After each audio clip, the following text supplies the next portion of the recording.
In today's video, I'm going to talk a little bit about how you define your style as a photographer. Now, this is something that's incredibly important because defining your style is what's going to help you stand out from the crowd. Now, you know the feeling when you look through Instagram, for example, and you come across an amazing picture and immediately you know who made that. And that's due to a well-defined style. Now, so how do I go about figuring out exactly in which direction you want to take your work?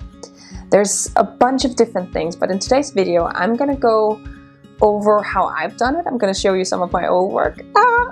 And I am also going to give you some pointers on how you can kind of get your work in the direction that you want it to be. I'm going to show you some of my old work, and it's not the oldest that I have. I'm going to show you from around 2012. That's where my work, I feel like, started to kind of pinpoint in the direction that I wanted to go. So I'm going to show you some of the old work from back then, and then I'm going to show you some of my new work in comparison. And you'll be able to see, I hope, that my style has progressed. But there's, all throughout, there's been kind of this red thread, mostly. So let's get to it. Okay, so this is some of my old studio work, and already back then I really enjoyed very dramatic portraiture. But I wasn't exactly sure in which direction I wanted to go. Back then I was in between gritty, kind of dark portraits, and then I was also creating these incredibly light, fluffy, very backlit portraits. So this one is one of my earlier studio portraits, and I actually still love the rhinestones on the neck, and I think I need to do something similar with that again today, one day. I'll show you if I do. But as you can see, I also really like this lighter portrait style with a lot of backlight going through here. I had this huge period of time where I did backlight. That was like my thing. As you can see here as well, and here. Now the eyes aren't sharp, but hey, there's backlight. And so that's kind of how my work started moving. And then eventually I started realizing that I really enjoyed eyes, like focusing on the eyes. I really enjoyed, oh, let's not look at that one. I really enjoyed doing darker stuff. I loved playing around with different types of setups, like here, for example, with a corset and like pearls and all these wonderful things. It was a lot of fun to do, and it really helped me go in the direction that I wanted. Now with this one, for example, I actually still love this. I don't like the editing anymore, but I love the drama of it. I love her blue eyes. I also played around a little bit with what I thought was, what I wanted to be more conventional fashion, but I didn't do a very good job at it. I always moved in different and maybe weirder directions, I'm not sure, but this is from a session that I did with Kristen Lien and an amazing friend of mine, Camilla. And that really, this is like a few years later, and that really started propelling my work into the direction that I wanted. I pulled it darker, I focused more and more on faces. I started really enjoying textures in the skin, and then I had a short period of time where I wiped out the texture as well. But eventually, where I am now is I try to do a higher contrast. I try to have a moodier, darker vibe. I try to play around still, but I also like to keep it simple. And then again, one of my reasons, self-portraits. But the difference is quite big, and a lot of things have changed throughout the years. I don't shoot as much lighter stuff anymore, but I feel like my work has definitely has definitely been narrowed in way more than it did in the beginning. And I think part of what did that was I was playing around with different techniques. I was playing around with different styles. I wanted to see where I wanted to be, if that even makes sense. I wanted to be comfortable in what I was doing, and that rings true today. And I still, to this day, I still try to go outside of my comfort zone. I still try to do things, photograph things that I don't find particularly pleasing, but every single time I do it, I discover something new, something that I can take with me, and again, further developing my style. Now, one of the things to remember about your style of photography is that it's ever evolving. It's not static. It's something that's going to change throughout the years. You don't know if you're going to have the exact same style 5, 10, 20 years from now. Most likely you won't. You might have an aesthetic still, the vibe that you want. Maybe that's the same, but your way of going there, your way of achieving that goal is different. And as long as you're open to that development, you'll be good. You'll get there. You'll discover exactly where you want to be. Now, when you try to define your style, there's a bunch of different questions that you can ask yourself in order to figure out exactly where you want to be. And I think the most important first question that you should ask is, what type of work are you drawn to? So when you look around social media, or when you go through art books, or go through nature even, then you have to ask yourself, what are you drawn to? What are you finding appealing around you? What do you like to look at? Because frankly, we're supposed to like what we produce, right? So figuring out what you're drawn to is going to help you narrow down your niche within your style. For example, as I mentioned, I like moodier, I like darker, I like intense, I like close-ups. Those are some defining points of my own work. But maybe you are more into monochromatic. Maybe you are into creating shapes with the body. Maybe you're into lighter, brighter work. As long as you start asking yourself, what do you like? What are you drawn to? And that's going to help you further developing your own style. Another really important question to ask yourself is, who do you want to be as an artist? What type of photographer do you want to be? Now, obviously, there's a huge difference between being a landscape photographer and being a portrait photographer, but even within, for example, portrait photography where I am, there is a ton of different directions that I can go in. And I've had to realize that I don't particularly want to be a traditional style of photographer. I don't want to do the more traditional work. And it's 100% fine if that's what you want to do, but that's not for me. So one of the really, really important questions that you should ask yourself is, where do you want to go? Do you want to be a fashion photographer? Do you want to be a beauty photographer? Do you want to be a family photographer? Defining your niche within photography is going to help you develop your style, obviously, because it's going to provide consistency throughout your work. Now, just because you find yourself in one specific grouping doesn't necessarily mean that that's where you're going to be forever, and it doesn't frankly necessarily mean that that's where you're going to be only. You can always kind of figure out other things to do as well. Now, one of the things that I do besides being a portrait photographer is also I shoot documentary style family photography, and that's something that's completely different. I have a completely different style within that type of work, but it's something that gives me a different type of satisfaction. And frankly, it's also the type of work that I enjoy doing with clients.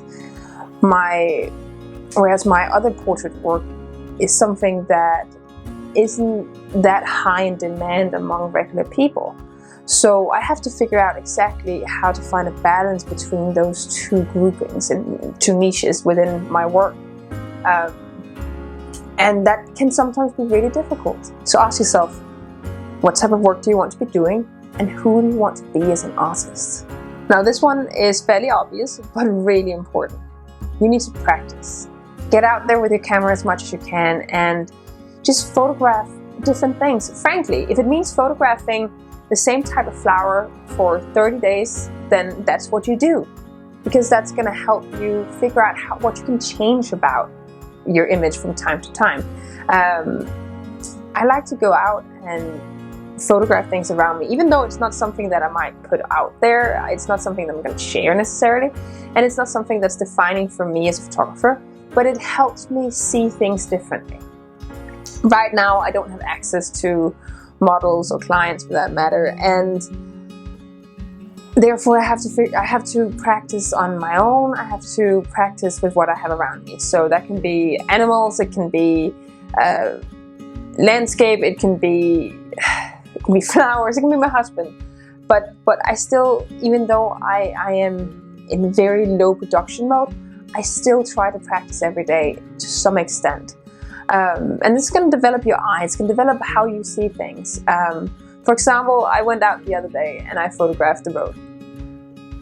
Very simple. I stood in the middle of the road, it's a not very busy road, and I photographed it. We live in a forest. And then the next day I went out again, and this time it had rained. And so I took almost the same picture, but with the rain. And then I thought about it for a moment. I was like, okay, this picture would improve if I lowered the camera a little bit. And so, even though I took the same picture basically 2 days in a row, I still learned something. So, practice as much as you can. Go out there and practice different techniques, experiment with angles, just go dive off the deep end, and don't be afraid to fail. Failure is where we learn the most. So, even though you have a shoot and you look at the final work and you're not happy with it, that's okay. You don't have to put it out there. But I bet you learn something. And as long as you keep an open mind to it and acknowledge that maybe it wasn't the best work, but what could you have done better, then you're going to continue to progress consistently throughout your work. So basically, experiment as much as you can and fail. It's okay to fail. Another thing that's really important is to review your old work and acknowledge the progression in your style. What have changed? What do you like about some of your old work versus now? Or maybe there's a type of session that you did that you would like to try again, but with a different technique or a different lens or a different color scheme. When you review your old work, you are going to be made aware of the progression that you have been moving in. And that's going to make you continue to be aware of your work, to be aware of your style. It's going to help you see where you were yesterday and in turn where you want to be tomorrow. It's really important to acknowledge that your style has changed. And so if you, let's say 5 years from now, review your old work and realize that you've completely changed, that's okay. You don't have to stay in one path. You can go off in any direction that you want. Frankly, you can go in multiple directions. But acknowledging your change, acknowledging your progression is gonna keep your eyes fresh. My next advice for you is really, really important. You need to get out of your comfort zone. You need to be uncomfortable. You can't just continue producing the same thing just because you feel comfortable there, because you feel that it's something you're good at. And the only way to get better at other things is to practice it. So if you're not very good at doing, let's say, beauty photography, then maybe that's where you should focus a little bit. Learn from it. Learn which part of beauty photography that you can take with you into the type of work that you want to be doing. For me, it's landscape photography. I am really bad at it. I don't get it. I don't know. I don't understand how some of the photographers out there who are so amazing at what they do, how they can produce the type of landscape photography that they're doing. It's just so rich and vibrant, and I don't understand it. I could probably learn it, and I'm actually trying to learn it. And it's not within my comfort zone, and I kick and I scream and I try not to, but ultimately by the end of the day, learning to do landscape photography is going to help me make better portraits. If I understand the landscape around me and how to photograph it, placing a model in it is going to be so much easier for me. Suddenly I can see the benefit of using landscape photography and portrait photography. And even though I'm not going to be a landscape photographer, it's going to help me progress in my portrait work. Finally, last but not least, acknowledge if there's something that you don't like doing. Now, this is not just a slight discomfort with taking landscape photography like I have. If there's something that you think that you need to be doing because of it makes more money, because of that's what everyone else is doing, because of it makes more sense to you, or maybe you're really good at it, if you don't like it, get out of there. Now, when you try out different techniques within photography, something that's also really, really important to do is, if you see yourself adapting to a style that doesn't feel like your own, back off. Don't choose a style of photography just because it's popular, just because it's going to get you likes. Because ultimately, people are going to feel it in your work if you're not wholeheartedly in it. If you just do it for the sake of doing it, or for the sake of getting recognition, or for the sake of social media acknowledgement, then your heart is not going to be 100% in it. If you do it because you love it, that's going to show. So don't adapt to a style that doesn't feel like your own. Don't take on work that isn't true to you. For me, that meant not doing a certain type of portrait photography that's very popular at the moment. I realized that I started doing it, and I reviewed my work, and this was like a whole thing. It made me incredibly miserable. I thought that that's what I needed to do.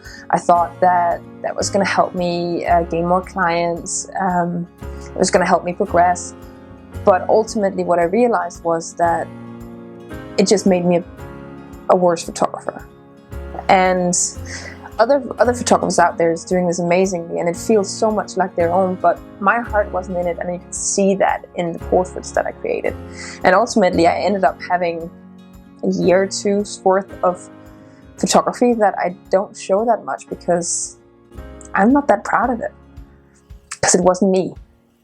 So stay true to yourself and to the style that you love doing, not just what's going to get you recognition, but the one style that you love doing. So to sum it up, my advice for you today are to review your old work, to figure out what type of work you're drawn to practice and learn as many different techniques as you can.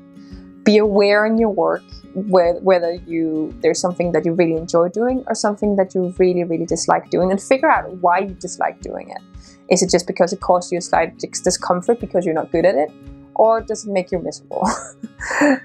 And if you keep an open mind, and if you keep on developing yourself as a person, as a photographer, as an artist, you'll eventually reach a point where when you scroll through your Instagram or look at your website, no one will be in doubt that this is your work. And that's, at least for me, a huge goal. Thank you so much for tuning into my video today. I really, really hope that you enjoyed it and that you found it useful. If you have any questions about what I talked about in the video, please feel free to comment below. Let me know if there's anything you want me to cover in future videos. Just put them in the comment sections, and hit that thumbs up button, like my video, subscribe to my channel, and I will keep on producing content like this for you. Have a beautiful day.